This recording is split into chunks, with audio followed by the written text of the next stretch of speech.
Estimados hermanos y hermanas, el Señor nos dé su paz.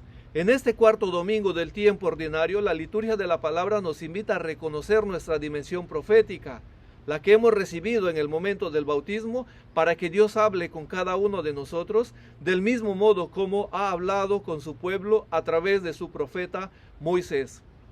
La primera lectura, que está tomada del libro del Deuteronomio capítulo 18, los versículos del 15 al 20, nos presenta la promesa de Dios de enviar un profeta como Moisés para que transmita todo lo que ha oído de Dios, lo que Dios le ha hablado.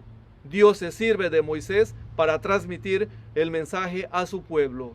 En el Horeb, que se traduce el monte de la aridez, el pueblo rechaza escuchar la voz de Dios. El pueblo renuncia a su misión profética y pide a Dios que mande un profeta para que hable en nombre de Dios a su pueblo. A cambio de ese profeta que solicitan, Dios le pide a Israel, no una ética o una moralidad, no obstante esto sea el presupuesto humano para acercarse a Dios. Tampoco le pide que confíe en sí o en sus fuerzas. Esto será el peor error, pensar que las fuerzas nos pueden ayudar a salir adelante.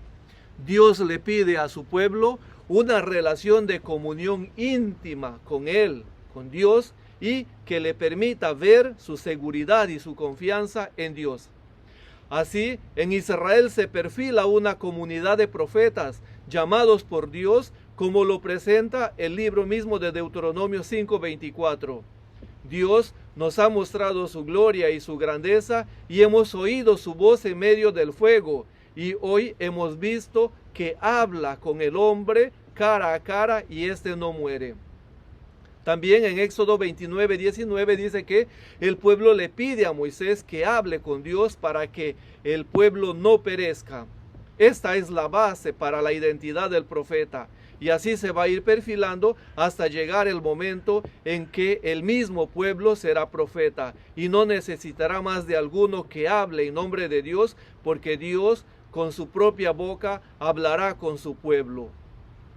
El Evangelio, que está tomado de San Marcos capítulo 1, los versículos del 21 al 28, nos presenta el inicio del ministerio de Jesús aquí en esta ciudad de Cafarnaúm. El texto de hoy nos presenta el contexto del ministerio de Jesús en la sinagoga en el día sábado.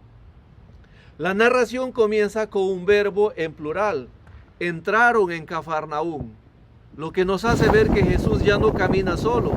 La semana pasada hemos meditado el llamamiento de Jesús a sus discípulos. Ahora estos discípulos ya están con su maestro, caminan con él y viven con él. La narración continúa diciendo que entraron en la sinagoga para enseñar. El relato no dice el contenido de la enseñanza, porque se sabe que el contenido es el mismo que con sus palabras, gestos y acciones nos ofrece la participación en el reinado de Dios. También el relato dice que enseña con autoridad, que no deriva de los rabinos, que citan a otros rabinos para ostentar autoridad doctrinal. Jesús no cita a ningún rabino. Jesús cita al Padre como el autor del contenido de su mensaje. El texto continúa diciendo que dentro de la sinagoga había un hombre que tenía un espíritu impuro. Es interesante ver cómo la narración nos presenta el caso de un hombre que va a la sinagoga a convertirla toda ella en impura, sin que ninguno se percate del caso. Nos llama la atención el caso de este hombre enfermo, poseído por un espíritu inmundo. Orígenes de Alejandría, un escritor del tercer siglo de nuestra era, al explicarnos los dos relatos de la creación del hombre en el libro del Génesis capítulo 1 y capítulo 2, decía que el ser humano fue modelado por Dios y luego le dio el espíritu para que sea un ser viviente. Es decir, todo nuestro espíritu es puro, es santo, es de Dios. Fue dado por Dios a toda la humanidad para que sea un ser viviente. Sin embargo, en la narración parece que todo espíritu no necesariamente es puro. El ser humano tiene el espíritu puro cuando se considera criatura de frente al creado y procura el bien del otro, Considerarse criatura es considerarse uno más dentro del conjunto del ecosistema. Por tanto, velar por la existencia del otro es un valor absoluto para poder conservar el espíritu puro, sin entrar en la soberbia, en la prepotencia de querer presumir u ostentar realidades de frente al otro que ni las capacidades ni las posibilidades nos lo permiten. Jesús, con su presencia, purifica y restaura al hombre poseído y lo vuelve criatura nueva. Esta restauración implica afecciones, porque a veces no nos percatamos que enderezar nuestra vida para dejar el mal y buscar el bien implica dolores. San Pablo en la carta a los Romanos nos dice que la creación entera sufre como con dolores de parto, esperando el día de la redención. En efecto, aquí vemos a este hombre que se puso a gritar: ¿qué tienes que ver con nosotros? Has venido a acabar con nosotros. Sé quién eres, el Santo de Dios. Dos hombres se encuentran frente a frente. Un hombre deteriorado por el pecado que se resiste a ser transformado, y el hombre nuevo, Jesús de Nazaret, que nos ofrece la restauración de nuestra dignidad, no ya de pueblo de Dios, sino principalmente de hijo de Dios. Jesús aparece con el título de Santo de Dios. Con sus palabras y sus acciones, Jesús restaura al hombre herido y maltratado. Calla, sal de él.